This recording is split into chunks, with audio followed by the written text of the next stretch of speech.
भाजपच्या गोटात जोरदार हालचाली सुरू असल्याचं पुढे आलंय। महसूल मंत्री चंद्रकांत पाटील यांच्या निवासस्थानी झालेल्या बैठकीत शिवसेनेला शह देण्यासाठी पर्यायांची चाचपणी करण्यात आली। शिवसेना सरकारला अडचणीत आणण्याची एकही संधी सोडत नाहीये, त्यामुळे शिवसेनेशिवाय सरकार चालवण्याच्या पर्यायांवर विचार या बैठकीत करण्यात आल्याचं समजतंय। काँग्रेस आणि राष्ट्रवादीतील तब्बल 29 आमदार भाजपच्या संपर्कात असल्याची माहिती भाजपच्या काही मंत्र्यांनी बैठकीत दिली। मात्र या संदर्भात दिल्लीतल्या नेत्यांची सल्ला मसलत करून निर्णय घेणार असल्याची चर्चा सुरू आहे। त्यामुळे पोटनिवडणुका घेऊन सरकार स्थिर करावं की थेट मध्यावधी निवडणुकांना सामोरं जावं याबाबतही चाचपणी या बैठकीत करण्यात आली। आपण याबाबत अधिक माहिती घेऊया आमचे प्रतिनिधी दीपक भातुसे यांच्याकडून। दीपक, भाजपच्या गोटात महत्त्वाची ही हालचाल म्हणता येईल, मोठी चाचपणी केली जाते आहे। शिवसेनेला शह देण्यासाठी काय रणनीती आखली जाईल याबाबत चर्चा आहे, काय सांगाल? भाजपच्या सर्व आमदारांची जी बैठक आहे, सर्व प्रमुख नेत्यांची जी बैठक आहे, मंत्र्यांची जी बैठक आहे, ती नुकतीच मुख्यमंत्र्यांबरोबर पार पडली आणि या बैठकीला मुख्यमंत्र्यांसह सर्व भाजपचे ज्येष्ठ नेते आणि मंत्री उपस्थित होते आणि प्रामुख्याने राज्यात जी अस्थिरता निर्माण झाली आहे त्या अस्थिरतेनंतर भाजपने पुढे पाऊल कसं टाकायचं, ही अस्थिरता कशी दूर करायची या संदर्भात चर्चा करण्यासाठी ही बैठक बोलवण्यात आली होती।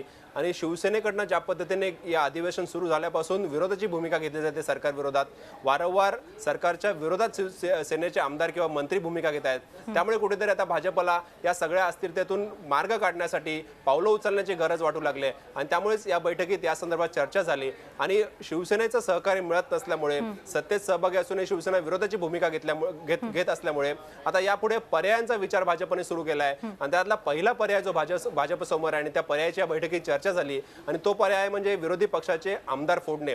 जी माहिती आपल्याला या बैठकीतील काही सूत्रांकडून मिळाली, जे मंत्री या बैठकीला उपस्थित होते त्या मंत्र्यांनी दिली, त्या माहितीनुसार आमच्याबरोबर असेच संपर्कात रहा। राष्ट्रवादीचे प्रदेशाध्यक्ष सुनील तटकरे आता आपल्याबरोबर फोनवर उपस्थित आहेत। सुनील तटकरे जी, भाजपची चाचपणी सुरू आहे, शिवसेनेशिवाय काय करता येईल आणि त्यासाठी त्यांच्या काही मंत्र्यांनी दावाही केला आहे की राष्ट्रवादीचे काही आमदार भाजपच्या संपर्कात आहेत, आपण काय सांगाल? हॅलो, सुनील तटकरे जी, झी24 तास मध्ये आपलं स्वागत आहे।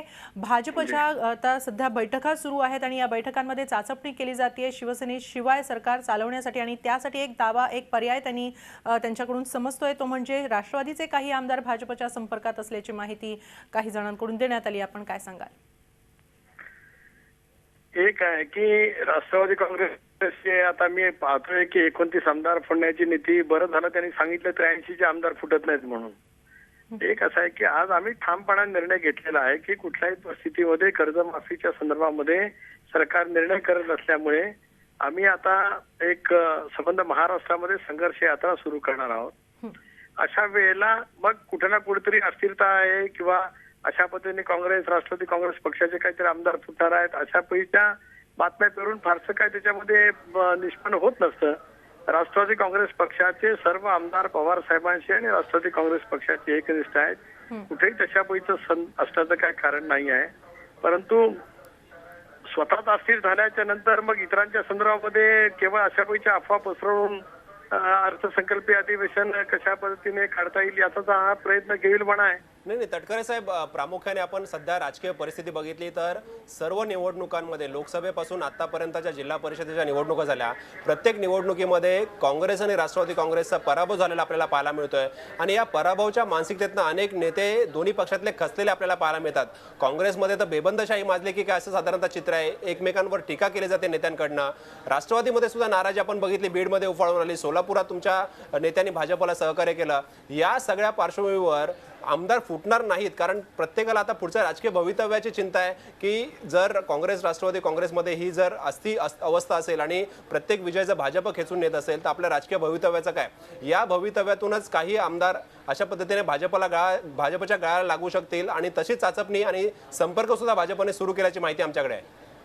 एक असं आहे की जिल्हा परिषदेच्या निवडणुकीमध्ये फार मोठे यश भारतीय जनता पक्षाला मिळालं, राष्ट्रवादी काँग्रेस पक्ष किंवा काँग्रेस खूप मोठ्या प्रमाणावरती पराजित झाला, ही वस्तुस्थिती खरी नाही। एकत्रितपणाने जर काही मतांची बेरीज केली तर ती अधिक आहे, परंतु आम्ही सुद्धा लक्षणीय जिल्हा परिषदेच्या माध्यमातून निश्चितपणाने मिळवलेलं आहे।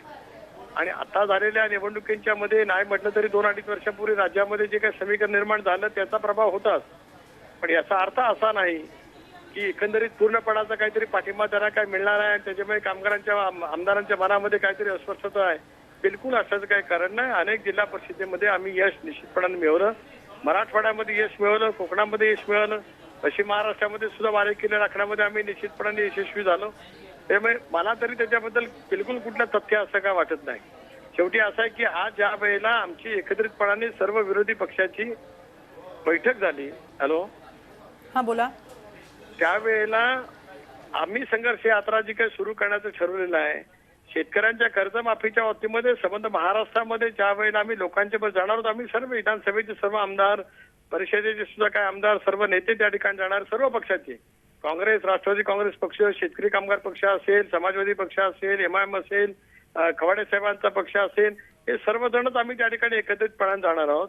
हा मुद्दा आताची जी काही खेळी आहे की 19 आमदार का नेमके निलंबित केले गेले, 21 वरना 19 वरती संख्या नेमकी का आणण्यात आली, याच्या पाठीमागचा सुद्धा जर का मागोवा केला, आपण जर का अभ्यास करण्याचा प्रयत्न केला तर कुठल्याही पद्धतीचं ज्या वेळेला अर्थसंकल्पीय अधिवेशन असतं त्याच्यामध्ये येणाऱ्या मनी बिलाच्या वरती कुठला परिणाम होऊ नये त्याच्यासाठी ती खबरदारी घेतली गेलेली आहे. याच्यापेक्षा काही वेगळं असं मला वाटत नाही त्या ठिकाणी. आता शिवसेना त्यांचा सहयोगी पक्ष आहे. शिवसेनेने घेतली आताची भूमिका ही त्यांना जर काही कदाचित अडचणीची वाटत असेल तर त्यांनी बघावं. पण मी एक सांगत आलो गेल्या काही मध्ये की गेल्या 25 वर्षातलं मोठं संख्याबळ असलेलं हे एकमेव सरकार आहे. 85च्या नंतर 190 आमदार असलेलं एकमेव सरकार आहे. पण तेवढ्यात अस्थिर, तेवढ्याच जर काही दुर्बळ कुठलं सरकार असेल तर ते सरकार.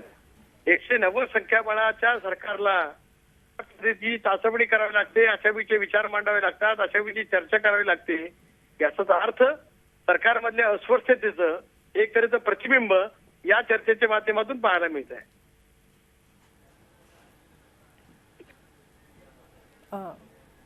धन्यवाद सुनील तटकरेजी, आपण दिलेल्या या प्रतिक्रियेसाठी. भाजपच्या महत्त्वाच्या नेत्यांची सध्या महसूल मंत्री चंद्रकांत पाटील यांच्या घरी बैठक सुरू आहे आणि यामध्ये वेगवेगळ्या पर्यायांचा विचार केला जातोय शिवसेनेला शह देण्यासाठी. दीपक, काय सांगाल? भाजपसमोर जे पर्याय आहेत त्या पर्यायांवर आपण बोलत होता. मला निश्चित सरकारची अस्थिरता आहे, सरकारसमोरची ती अस्थिरता दूर करण्यासाठीच भाजपने या पर्यायांचा विचार केलेला आहे.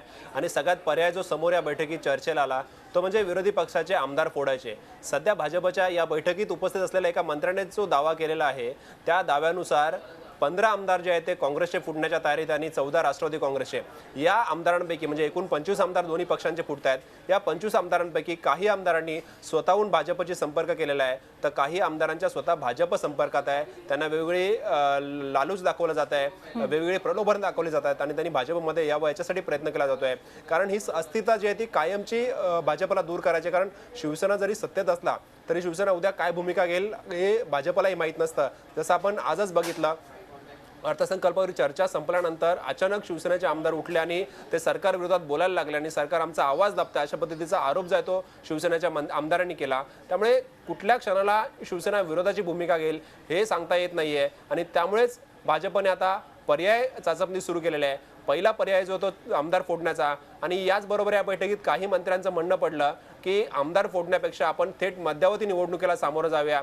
कारण देशभर भाजपसाठी चांगलं वातावरण आहे आणि त्याचा फायदा निश्चितच महाराष्ट्रात होईल. आपण बघितलं जिल्हा परिषद निवडणुकांमध्ये नुकत्याच भाजपला चांगलं यश मिळालं. उत्तर प्रदेश निवडणुकीचा प्रभाव जो विजयाचा आहे तो मोठा आहे. महाराष्ट्राच्या दृष्टीने त्याचा निश्चितच परिणाम महाराष्ट्रावर या विजयाचा होणार आहे. भाजपला त्याचा फायदा होणार आहे आणि त्यामुळेच काही मंत्र्यांचं म्हणणं होतं की थेट मध्यावधी निवडणुकीला सामोरं जाव्या.